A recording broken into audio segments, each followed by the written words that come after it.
Violence is an instinctual rule set. These are the things you don't need a manual or a tutorial to tell you are very bad.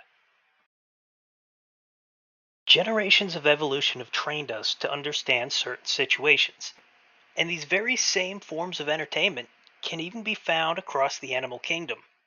Two of the most common are racing and fighting. These two activities both train skills that are needed to survive in the world.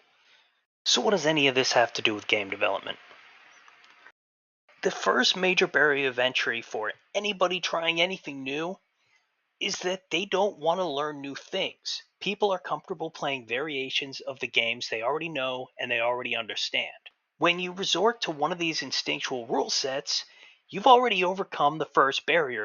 The player already knows the stakes. They know what their objective is and they know what they'll have to do.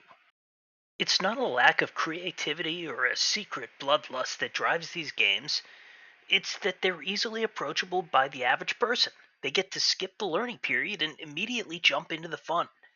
That's why these games sell, and that's why these games get made. Can nonviolent games be made? Absolutely.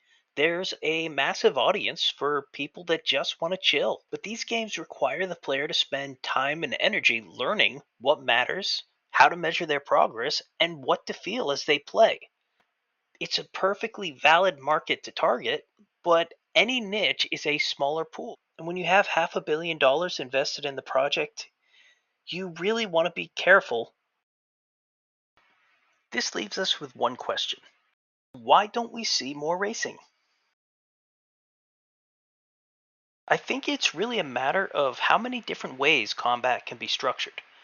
You can use swords and guns and fists and vehicles. You can tell it as an action game or a role playing game or as a cinematic game. Violence might be ugly, but narratively, it's extremely adaptable.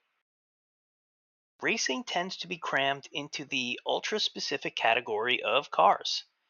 Sure, there's the occasional game with horses or planes or spaceships, but it's the same little formula. But if we pull back a bit, look at Mirror's Edge. It's all about moving quickly and precisely through a parkour course. Or Sonic the Hedgehog is literally gotta go fast. And then we've got other games like The Club that incorporate racing mechanics into gunplay. And can we think about another game that's about running around a map really quickly to find and interact with certain objects while you're on the run? Dead by Daylight for the survivors borders on a race, or at least a chase sequence. While racing itself might not be common, there are elements of it everywhere. So, what does all this mean to developers?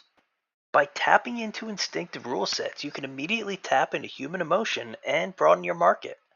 It's pretty cool, isn't it?